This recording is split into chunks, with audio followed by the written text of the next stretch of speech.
أعوذ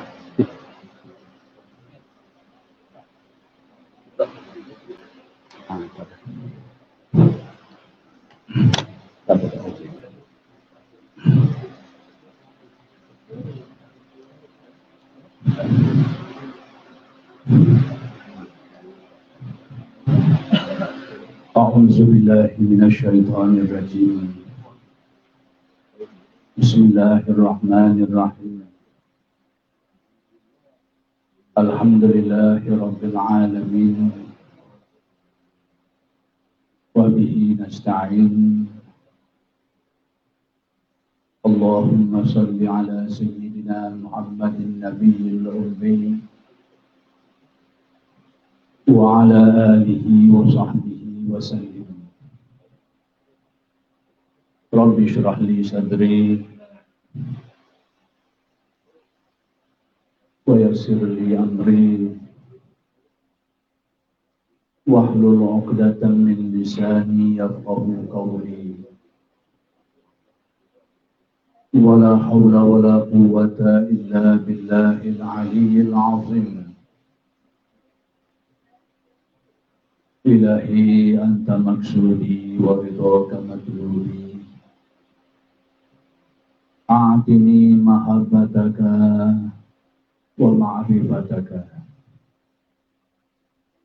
السلام عليكم ورحمة الله وبركاته.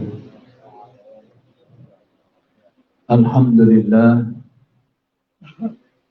والشكر لله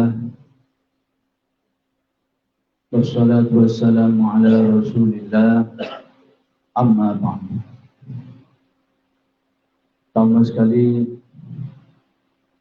mari kita sama-sama bersyukur kehadrat Allah Subhanahu wa Ta'ala yang telah mengurniakan kepada kita bermacam-macam nikmat zahir dan batin.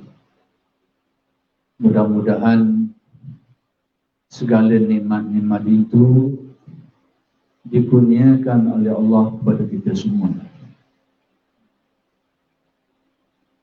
Muslimin muslimat yang dimuliakan, untuk mengisi ruang kuliah maghrib kali ini,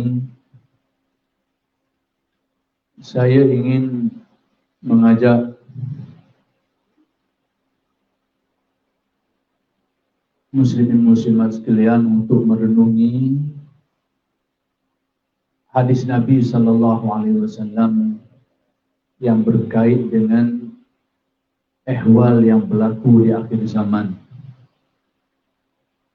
yaitu perkara yang ingin saya mengajak muslimin muslimat semua untuk kita sama-sama kongsi dan fikirkan, yaitu berkaitan dengan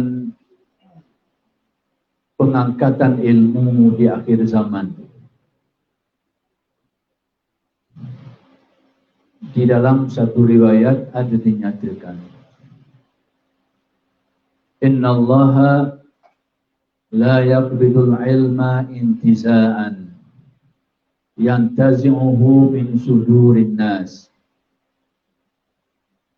walakin yaqbiduhu biqabdil ulama. Hatta idza lam yabqa 'alimun ittakhadha an-nasu ru'usan juhalan fasu'ilu fa'aftau bighairi 'ilmin fadallu wa adallu. Sadaqa Rasulullah sallallahu alaihi wasallam. Dalam satu riwayat, Nabi ada menjelaskan, sesungguhnya Allah Ta'ala itu tidak mengambil ilmu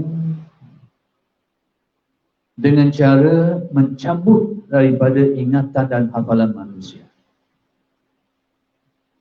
Dari pernyataan ini memberi faham kepada kita bahawa ilmu itu akan dikurangi, akan dicabut, akan diambil. Tapi bagaimana ilmu itu akan dicabut, dikurangi, dicabut dan diambil daripada manusia ini? Apakah dengan cara dicabut ilmu itu daripada ingatan daripada fikiran alim ulama atau bagaimana? Tidak seperti itu. Dan itulah yang dijelaskan. Innallaha la yaqbidul ilma intiza'an yantazi'uhu min sudurin nas.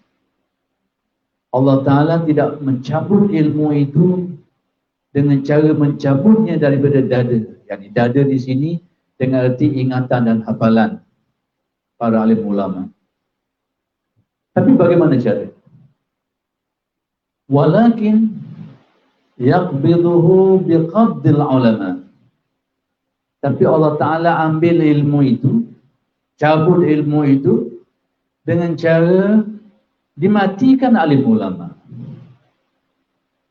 Ilmu, catatan ilmu mungkin bertambah, tidak berkurang.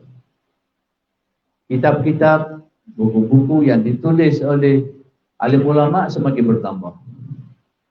Perpustakaan semakin banyak. Jadi catatan ilmu itu semakin bertambah. Lalu bagaimana dengan ilmu ini diambil? Walakin yaqbiduhu biqabdil ulama. Tapi caranya Allah Ta'ala mengambil ilmu ini dengan cara dimatikan alim ulama. Jadi buku-bukunya banyak, catatannya banyak, recordingnya banyak, tapi alim ulama yang ilmu itu tersemat di dalam fikiran dan hati sanubari mereka ni, yang ini semakin berkurang. Jumlah alim ulama yang alim, yang benar-benar kealimannya, yang alim tahu mungkin ramailah. Orientalis pun kadang-kadang lebih alim daripada kita. Mereka itu ada yang menghafal Al-Quran, menghafal hadis, bahkan menulis kitab-kitab. Itu sudah berlaku. Mereka tulis kitab tentang syariat, tentang tasawuf, dan berbagai bidang ilmu-ilmu Islam lainnya. Mereka menulis kitab dan kita merujuknya kembali. Sedangkan mereka sendiri tak percaya apa yang mereka tulis. Kita duduk rujuk ke dia. Richard Nicholson, Goldziher, dan macam-macam lagi ni. Ini penulis yang menulis kitab-kitab yang ahli akademik kita merujuk karya-karya mereka. Itu yang pelik. Mereka sendiri tidak percaya apa yang mereka tulis. Kita merujuknya. Jadi dimatikan alim ulama. Alim ulama iaitu ulama yang ilmunya itu bukan saja menyeluruh akalnya, tapi menyeluruh kalbunya. Ulama yang ini yang jadi yang memiliki ilmu, pengetahuan itu mungkin ramai. Tapi ulama dan arti kata ilmu yang bukan saja menyeluruh akalnya, bukan saja memberi nur kepada akalnya, tetapi kalbunya juga. Sehingga menjadi seorang yang mukmin, seorang yang soleh, seorang yang bertakwa. Yang ini kau kurang. Semakin berkurang. Yaqbiduhu biqabdil ulama. Hatta idza lam yabqa alimun. Baik, kalau begitu apa yang berlaku? Apa yang terjadi? Hatta idza lam yabqa alimun. Sehingga tidak ada lagi orang yang benar-benar alim. Alim dengan pengertian yang mungkin kita boleh luaskan pengertiannya tu. Yang bukan saja alim dari segi mengetahui, bahkan meyakininya ataupun menerapkannya, menggunakan pakai ilmunya itu, memanfaatkan ilmunya itu. Tetapi juga mungkin dalam masuk yang mengetahui bidang-bidang tertentu. Sehingga tidak ada orang yang benar-benar alim. Lalu pada waktu itu apa yang berlaku? Manusia ini mencari pedoman. Kita ni mencari pedoman. Tapi nak cari dari siapa? Nak cari dari siapa? Hari ini timbul satu slogan. Bila kita sebut kita mengikuti Al-Imam Asy-Syafi'i, mengikuti Al-Imam Al-Ghazali, ada orang marah. Dia kata, kena ikut sunnah. Jangan ikut Imam Ghazali, jangan ikut Imam Syafi'i. Tapi kita hidup sezaman dengan Nabi ke?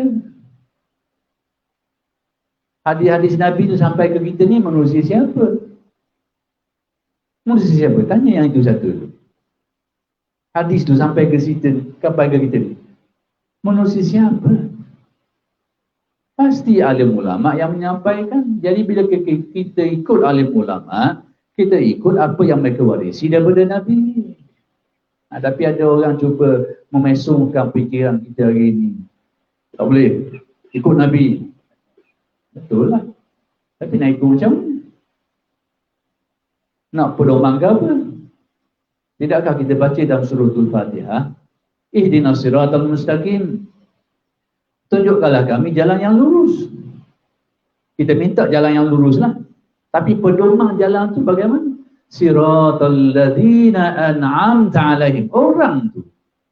Jalan orang-orang yang engkau beri nikmat. Itu pedoman kita.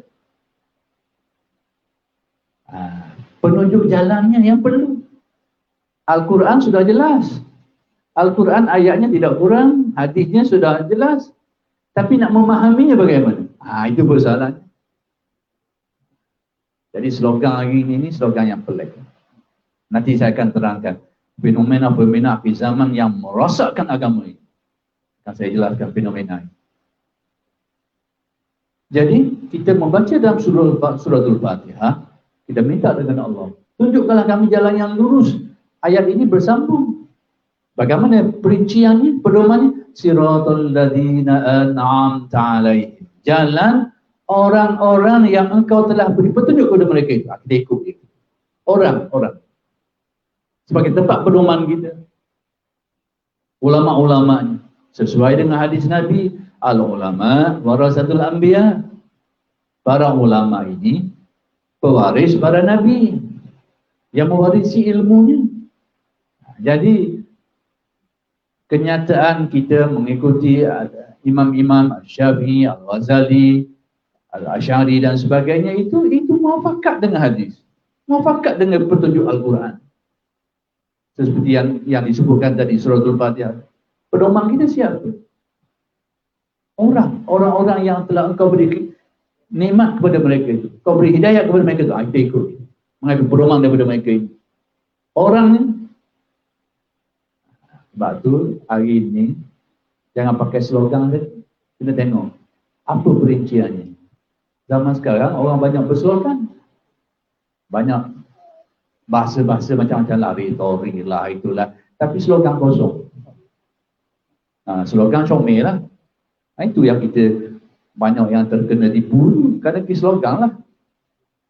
Kaya cepat. Untung cepat. Akhir kali apa-apa kena. Slogan yang bagus. Contoh sajalah, contoh saja. Kalau itu bidang keduniaan lah. Kalau bidang agama pun sama. Quran Sunnah. Quran Sunnah. Siapa dia tak mahu Quran Sunnah? Siapa dia yang tak nak? Tapi persoalannya bagaimana Quran dan Sunnah itu dipahami. Bagaimana ia ditafsirkan. Itu persoalan. Jadi menafsirkan itu sudah tentu orang lah. Takkanlah nak merujuk kepada benda-benda lain pula. Mestilah orang yang menafsirkan. Ini kita faham baik-baik. Nanti saya akan jelaskan sedikit. Jadi pada waktu itu balik kepada hadis, ittakhazan nasu ru'usan juhalan na'udzubillah. Manusia mula berpedomankan kepada orang yang jahil dengan arti dia tak tahu perkara itu. Sama ada dia tak tahu, kita ikut dia, ataupun dia tahu tapi tahu bidang dia, tak tahu bidang lain. Kita ikut bidang yang dia tak tahu. Ini pun satu hal. Sama ada dia sendiri tak ada ilmu,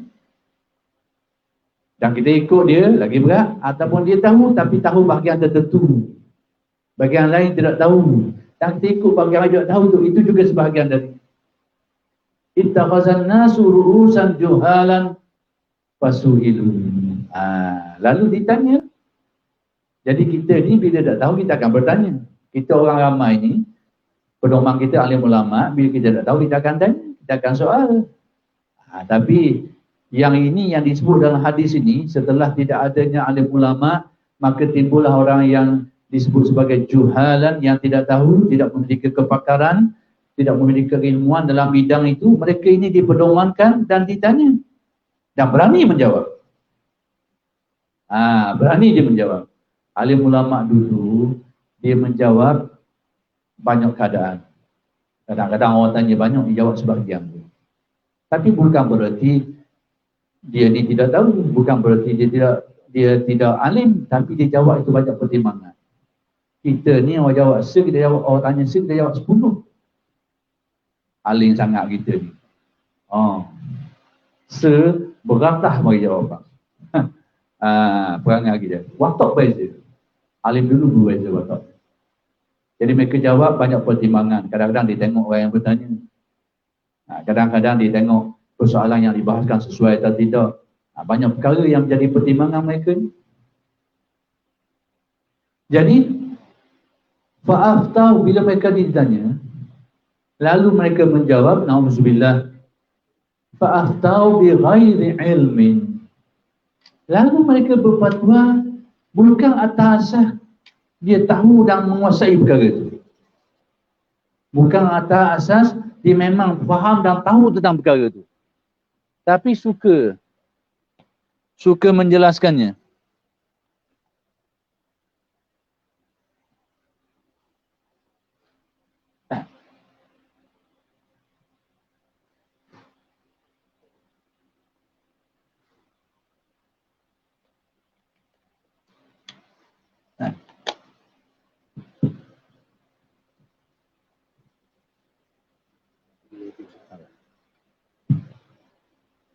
Jadi apabila mereka ditanya, lalu mereka menjelaskan, berfatwa, fa'aftau bi ghairi ilmin.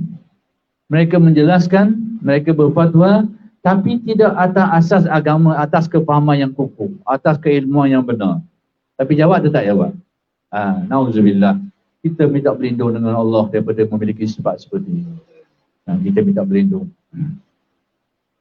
Lalu apa jadinya? Bila mereka menjawab dan jawapan itu tidak berasaskan kepada keilmuan yang benar dalam perkara itu, fadallu wa adallu. Yang tukang jawab pun terbabah, yang terima jawapan pun terbabah juga. Tersesat, tersalah, tersilap. Jadi dia jawab, tukang jawab tu pun terbabah, hak terima jawapan pun terbabah juga. Na'udzubillahi min zalik.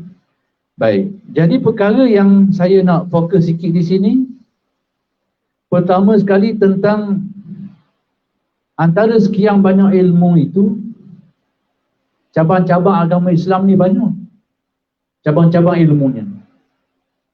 Tapi antara ilmu yang paling awal, yang dikurangi, yang diambil, yang dicabut daripada umat ini, ialah ilmu tasawuf. Ilmu tasawuf. Itu poin yang saya nak sebut, saya nak kaitkan dengan hadis akhir zaman. Ilmu tasawuf. Jadi ilmu ini, kenapa saya kata demikian? Kerana ada riwayat menyebut, perawi hadis ini menjelaskan seperti itu. Bila dia nak meriwayatkan hadis ini kepada generasi selanjutnya tu, dia tanya, apakah anda ingin tahu ilmu apakah yang paling awal? Ilmu apa yang paling awal yang diangkat oleh Allah? Jadi mereka berkata memang nak tahu. Jadi perawi hadis ini kata al-khusyu', dia guna satu perkataan je. Al-khusyu', ilmu khusyu'. Ilmu apa ilmu khusyu'? Kita tak pernah dengar ilmu. Jadi rupa-rupanya kalau kita kaji tasawuf, dia salah satu di antara nama-nama ilmu tasawuf. Salah satu. Kerana ilmu tasawuf ni banyak. Berdasarkan zaman dulu. Ada yang menamakan ilmu ihsan. Ada yang menamakan ilmu suluk. Ada yang menamakan ilmu batin. Ada yang menamakan ilmu dengan bermacam-macam nama ilmu lagi lah. Ilmu qalbi. Semua nama-nama ni ada sandaran di dalam Al-Quran dan hadis mereka. Ilmu ini antara namanya dipanggil ilmu fil qalbi, ilmu dalam hati. Ini baru jawab pada hadis Nabi. Al-ilmu ilman. Ilmu ni ada dua jenis ilmu. Ilmun fil qalbi, fadzalika huwal ilmun nafi'. Salah satu ilmu itu ilmu yang duduk dalam hati, yang tersemak dalam hati. inilah sebenarnya ilmu yang memberi manfaat kepadamu. Jadi nama-nama ni yang disebut oleh alim ulama ni ada sandaran-sandaran belaka. Ilmu ihsan merujuk kepada dalil ihsan. Ihsan itu anta'budallaha ka'annaka tara. Engkau beribadah kepada Allah seolah-olah engkau melihatnya. Jadi nama ilmu ihsan, ilmu qulub, ilmu qalbi, ilmu batin, semua itu ada sandaran-sandaran dia. Maka antara nama-nama yang berkait adalah ilmu khusyuk. Adalah nama lain bagi ilmu tasawuf. Jadi Ubadah bin Samit yang meriwayatkan hadis ini, dia kata ilmu itu al-khusyuk, ilmu khusyuk. Jadi kalau kita amati, khusyuk itu adalah sifat bagi hati. Sifat kelakuan bagi hati. Maka sudah tentulah dalam pembahagian ilmu yang ada pada hari ini, ilmu yang membahaskan tentang kelakuan bagi hati manusia ni, maka itulah ilmu tasawuf yang disebut hari ini. Dan kita tak nak membahaskan asal usul perkataan tasawuf itu dipanjang habis banyak masa situ. Kita nak lari situ. Lagi-kali pada main bahasa. Kita nak lari daripada itu. Tapi ilmu itu dinamakan ilmu tasawuf. Jadi kesimpulannya, pertama sekali di akhir zaman ilmu semakin dikurangi. Keilmuan, hakikat ilmu tu bukan pengetahuannya. Pengetahuannya itu semakin berkembang. Kitab-kitab, buku-buku banyak, semakin banyak, tetapi keilmuan sebenar tu semakin berkurang. Satu. Yang kedua, berkurangnya ilmu ini adalah dengan cara dimatikan alim ulama yang menguasai dan memiliki ilmu itu. Itu cara dia. Kitab-kitabnya semakin bertambah. Al-Imam Al-Ghazali mati dah lama dah, 1000 tahun dulu. Kitab dia hari ni berlambak, belana. Kitab dia dicetak di mana-mana, tapi tuan tak ada dah. Kitab dah habis, kitab ada. Demikian juga alim ulama yang lain, kitab-kitab dia ada sampai sekarang, tak hilang, tapi ulama tu tak ada. Itu maksud alim ulama dimatikan. Yang ketiga, ilmu yang paling awal yang dicabut, yang dikurangi, yang diambil, ilmu al-khusyuk, ilmu berkait dengan jiwa manusia, hati manusia, iaitu ilmu tasawuf. Baik, itu kunci dia. Maka di sinilah saya nak menjelaskan. Di dalam hadis Nabi, Nabi memberitahu dengan jumlah yang sangat banyak periwayatannya.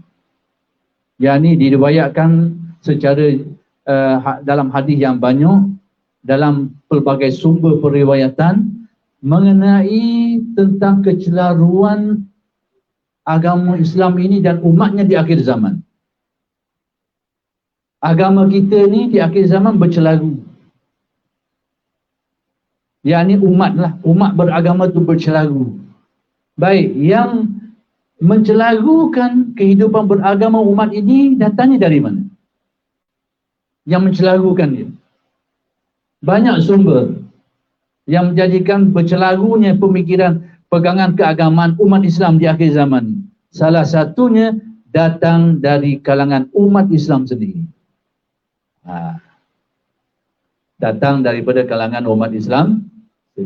Baik, berdasarkan penelitian, bila kita perhati molek, tengok molek, ciri-ciri yang Nabi sebut ni, ciri-ciri yang Nabi sebut, boleh saya, pada saya lah, saya boleh buat kesimpulan bahawa umat Islam yang menyumbang kepada kecelaruan hidup beragama di akhir zaman ni, puncanya kerana rosok hati, kerana rosok ilmu tasawuf. Maaflah hari ni orang kaitkan dengan nama, nak sebut pun rasa berat kadang-kadang, jadi banyak kali Wahabi lah sedang. Saya kata betul tegang lah. Saya kata ni kerana saya ada kawan, saya tanya, dia belajar di pusat pengajian yang berteraskan ini. Tak apalah, orang tak mau terima, tak apalah. Cuma pandangan kita nak cover. Pandangan dan pengalaman kita. Dia kata, belajar-belajar kita ni, pergi belajar ke tempat berkenal tu, 95% akan terpengaruh dengan faham itu. 95% akan terpengaruh dengan faham itu. Dan bila terkena faham tu, dia penyakit yang rumit narcissism. Rumit. Sebab apa? Sebab kalau berbanding dengan kelompok-kelompok lain yang menyimpang ni, orang lain mudah nak cam, mudah nak kenal. Syiah dia boleh kenal, pelik dia tu boleh kenal, pelik mainan dia tu. Syiah, kelompok-kelompok lain, ajaran taslim, kita boleh cam dulu, jauh dia boleh nampak tu. Tapi yang ni tak nampak. Bahkan ada kalanya nampak lebih betul. Tak mahulah, pandangan kau tu. Orang tak boleh terima, sudahlah. Ada orang tak boleh terima, tak apalah. Kita tak paksa kan. Kamu sudut pandangan kita atas kajian kita. Cuma saya nak cover ciri-ciri berdasarkan hadis. Saya nak cover sikit. Jadi, nak beritahu sikit ni tentang, bila saya tanya dia kata, kelompok ini dia kata, musuh nombor satunya, saya nak cover ni je. Maksudnya maklumat ni datang daripada dalam tu sendiri, dalam. Dia kata saya terlepas ni sebab saya merujuk kepada alim ulama. Dan hampir-hampir terkena dia. Saya hampir-hampir terpengaruh dan terkena. Tapi kerana mungkin rahmat Allah Ta'ala disempat merujuk kepada alim ulama, buat perbandingan, nampaklah. Kalau kita ni renek, nak ukur dengan orang lebih tinggi lagi, kita tak nampak. Kita kena tinggi daripada dia, baru kita nampak dia. Sama kat orang hati. Tak maaf lah. Masalah dia tu, kalau pengetahuan kita kurang dari dia, memang kita tak nampak. Tapi kalau kita lebih banyak mengkaji dan mendalam, kita akan nampak. Sebab tu, itu nombor dulu. Anak kabarnya dia kata apa? Kelompok ini dia kata, musuh nombor satunya siapa? Yahudi, Nasrani? Bukan. Musuh nombor satunya tasawuf. Musuh nombor satu dia tasawuf. Kita fahamlah sebab apa itu juz itu. Kerana memang kalau orang yang mengkaji tasawuf, tasawuf ni nadi, macam nadi. Macam nadi. Jadi kalau orang tembok nadi tu tahu lah. Maksudnya tak kerja banyak, tapi kena bahagian tu habis orang, mati tu. Hal lain senang, engang. Tapi biar kena sasaran tu, tembok lengang tak jadi kakak. Tembok lengang, tembok berhenti. Tembok nadi tu, sini, mati. Kena yang tu terlikuk habis. Segor-megor lagi, tak ada rasa apa, tapi berdebing apa. Berdebing. Itu tujuan dia. Musuh dia nombor satu, tak satu. Sebab itu, antara yang tidak disukai oleh kelompok itu berdasarkan, ini maklumat daripada kawan saya lah. Antara perkara yang tidak disukai mengenai tasawuf ni, kerana menjadi syiar ahli tasawuf ni suka bekas rebang, lilik. Itu sangat tidak disukai. Kerana dianggap syiar ahli tasawuf. Itu antara alamatnya. Cuma hari ni ada separuh masuk. Habis separuh masuk.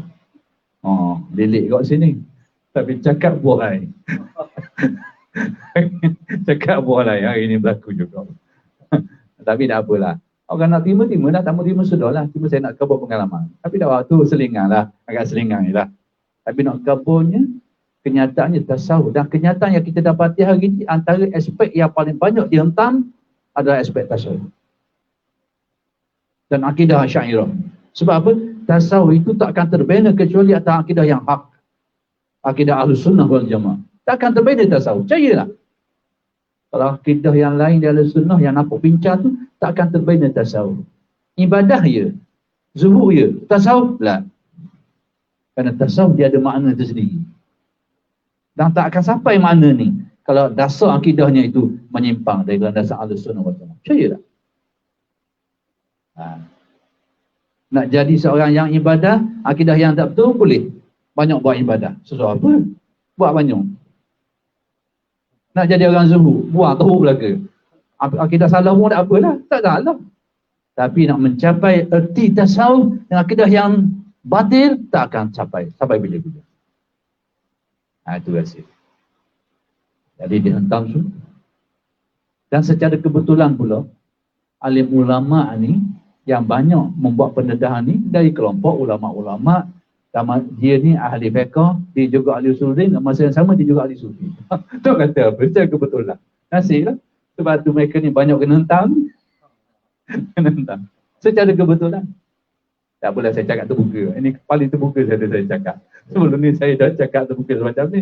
Tak tahu malah ni gua jadi gitu. Sebelum ni kita tabeng-tabeng kau. Banyak guna bahasa kinayah yang malah ni tak tahu guna kata mulu malah ni. Tak apalah. Baik, tak apalah. Tapi kita nak cakap tanpa cakap kosong, tapi kita nak landasan ilmunya. Baik, sikit saya nak sebut. Antara alamat-alamat berdasarkan hadis Nabi yang banyak tadi tu, bila saya perhati, saya kumpulkan tentang ciri-ciri yang Nabi sebut tu, puncanya saja. Puncanya rosok bahagian. Betul, tepat. Kalau kita adu semua tu, kain tu, dia siku kata orang, siku. Siku ni, dia selaras dengan kenyataan yang berbagai-bagai. Baik, antara alamatnya apa benda? Antara alamat, kelompok yang Nabi sebut. Yaqra'una al-Quran la yajawizu hanajirahum. Mereka baca Al-Quran, suka membaca Al-Quran. Tetapi bacaan Quran itu tak masuk sampai ke dalam hati mereka. Bukan jadi pegangan. Bukan yang mencorokkan diri mereka dan jiwa mereka. Maksudnya Al-Quran dan keilmuannya itu bukan menjadi corok diri dia. Maksudnya tasawuf ni apabila ilmu itu mencorok diri, itu tasawuf. Mencorok diri. Satu tanda. Antara tanda lain, yaquluna biqauli khairil bariyah wa laysu minhu fi syai'. Mereka ini bercakap menggunakan kata-kata sebaik-baik manusia. Baik, kata-kata sebaik manusia ni kata-kata siapa? Tidak ada sebaik-baik manusia selain daripada Nabi Muhammad sallallahu alaihi wasallam. Berarti kalam Nabi itu sama ada Al-Quran atau hadisnya. Jadi mereka ini yaquluna biqauli khairil bariyah. Mereka bercakap Quran hadis, Quran hadis. Tapi kat mana masalahnya? Walaisu minhu fi syai'. Mereka tak ada bahagian pun tentang Al-Quran yang mereka sebut tu. Tak ada kaitan dengan hadis yang sebut tu, bukan bahagian mereka. Maksudnya baca benda tu orang. Dia sendiri tak pakai benda. Na'udzubillah min zalik. Tapi wirid ni Al-Quran lah. Bahasanya ayat Al-Quran, hadis Nabi, Al-Quran dia. Tapi buatan diri, perangai diri jauh. Sikap perangai diri jauh daripada apa yang ungkapan-ungkapan Al-Quran dan hadis yang diungkapkan ini. Bukan pakaian dia. Laisu minhu fi syai'. Peratusannya mungkin berbeza lah. Ada ambil separuh. Tapi nak kabarnya, kalau mereka cakap ni dengan mereka buat tu tak siku. Banyak tak siku daripada sikunya. Mungkin ada lah satu. Tapi kata-katanya tak padang dengan cakap tu. Bahasa mudahnya tak padang dengan cakap. Tak padang. Baik, ciri lain. Ciri lain disebut dalam riwayat yang berbagai. Yaqtuluna ahlal Islam. Ni riwayat yang berbagai. Yaqtuluna ahlal Islam wa yada'una ahlal awsan. Mereka memerangi dan membunuh orang Islam. Sama-sama Islam, dia perangsakan. Tapi mereka membiarkan penyembah-penyembah berhala. Apa guys? Kita tengok di mana-mana tempat tu, orang Islam dah jadi sasaran. Kalau sama-sama Islam, dia sedap sangat, dia pedih. Tapi kalau yang bukan Islam, dia jadi lain. Ini alamat. Kita ni sebenarnya jangan bermusuh dengan sesiapa. Sepatutnya. Islam ke bukan Islam ke atas nama musuh yang tidak ada dasar lah. Adapun berdakwah itu hal lain. Tapi musuh tidak bermusuh dengan sesiapa. Tapi yang bukan Islam itu, tugasan kita apa? Mendakwah dia. Menyeru dia. Kecuali dia musuhi kita, barulah. Itu Islam. Itu kita. Kita diajarkan seperti itu. Dasarnya tidak memusuhi. Menyeru manusia, mengajak manusia. Dimusuhi baru kita lawan. Reaksi itu, barulah. Jihad tu reaksi. Tapi yang itu, orang Islam dia musuh. Bukan Islam, dibiarkan. Alamat. Kalau baca sejarah. Negara yang dikaitkan dengan fahaman ini tak pernah sekali pun ada catatan dia berlawan dengan penjajah. Tak ada. Berlawan dengan kerajaan Osmaniyah, ya. Bahkan menjadi sebab jatuhnya kerajaan Osmaniyah.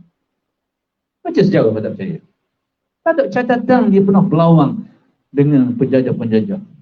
Bahkan penjajah ni support senjata. Berlawan Osmaniyah, jatuh kerajaan Osmaniyah. Baca sejarah. Saya khabar ni supaya ada landasan lah. Tidak orang kata reka ke mana pula ni. Akhir sekali nak khabar halaman. Antara ciri-cirinya Nabi sebut tu, la salatuhum ka salatihim. Ada riwayat yang sebut panjang lagi. Solatmu tidak seumpama solat mereka tu. Maksudnya dari segi penampilan zahirnya nampak sangat ketara keislamannya. Kalau kita tengok dari segi itu, penampilan dari segi pelaksanaan agamanya, gambaran zahir, gambaran keislamannya lebih ketara. Sehingga Nabi sebut la solatukum ka solatihim. Semayangmu dok setara dengan semayang mereka tu. Nak kabarnya nyata lagi lebih mereka nampak. Penampakannya, penampilan zahirnya. Kemudian ada riwayat lain sebut tu'jibunahum wa yu'jibuna anfusahum. Kamu merasa kagum terhadap mereka. Kagum. Kita tengok malu diri kita. Kita tengok penampilan zahir tu, kita rasa kagum. Tapi bagaimana? Wa yu'jibuna anfusahum. Mereka sendiri pun kagum terhadap diri mereka. Tu tempat penyakit dia. Kita ni, kita kagum ke orang, tuan tu sendiri tidak kagum terhadap dia. Tu sebenarnya. Kita kagum ke dia, memang patutlah kita memuliakan orang yang baik. Tapi orang yang baik tu sendiri tak rasa dia baik. Tapi yang ni tak ni. Kita kagum ke dia, dia pun tak kurang kagum terhadap diri sendiri. Tu penyakit tu. Kalau kita perhati campur tolak, pucanya saja. Kerana rasa hati. Sifat-sifat tu adalah nak kabarnya kerosakan jiwa manusia. Bahasa mudahnya, tasawuf tak ada. Tasawuf tak tepi. Setengah tu kata tak ada. Tak ada. Kita rasa heran kadang-kadang. Kejut saya dengar ada beberapa ahli akademik di negara-negara Afrika Utara tu dalam diskusi dia, tasawuf tak ada dia tu. Allah. Kat Malaysia mungkin tak sampai gitu lagi. Tak tepi ada. Tapi orang kata tak ada tu mungkin tak berani lagi. Tapi sudah ada di beberapa negara. Kita dengar macam jelas. Tasawuf tak ada. Rekaan. Tak ada tu. Itu cara kasar. Jadi saya tak percaya cakap tajuk ni mana ni. Entah macam mana je topik. Dah apalah dah. Saya dah buat buku sebenarnya nak kuliah malam ni. Tapi tak terbuka, dah apalah. Sampailah apa yang sampai. Jadi saya rasa itu saja yang saya nak kuliahkan pada malam ini. Yang saya nak simpulkan balik bahawa perlunya kita mendalami ilmu tasawuf sebagai salah satu ilmu-ilmu Islam. Kita berusaha untuk kita fahami, kita dalami, kita pertahankan dia. Sekalipun dinyatakan ilmu ini antara awal yang akan dicabut, tak apalah, itu takdir Allah. Tapi kita tetap berusaha untuk memperkokohkannya. Itu kehendak. Dan kecelaruan akhir zaman dapat saya, pada pandangan saya berdasarkan petunjuk-petunjuk tadi, punca kerana rosak ilmu tu. Ada ilmu. Sekianlah saja dulu. Aku luka lihada wa astagfirullahaladzim wa lakum. Assalamualaikum warahmatullahi wabarakatuh.